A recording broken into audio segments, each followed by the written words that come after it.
إيه المختلف اللي بتقدّميه ياسمين عن أي مكان تاني، وليه كورساتِك طويلة أوي كده؟ اللي حاسة إن إحنا مختلف إن إحنا بنراعي كل طريقة تعلُّم مختلفة.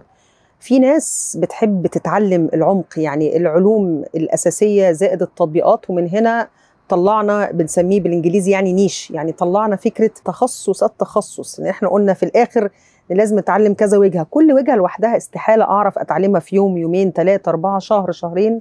فمن هنا جات فكرة التخصُّص، إن يتعلّم الأساسيات العلمية والعملية والتدريبات اللي عليها.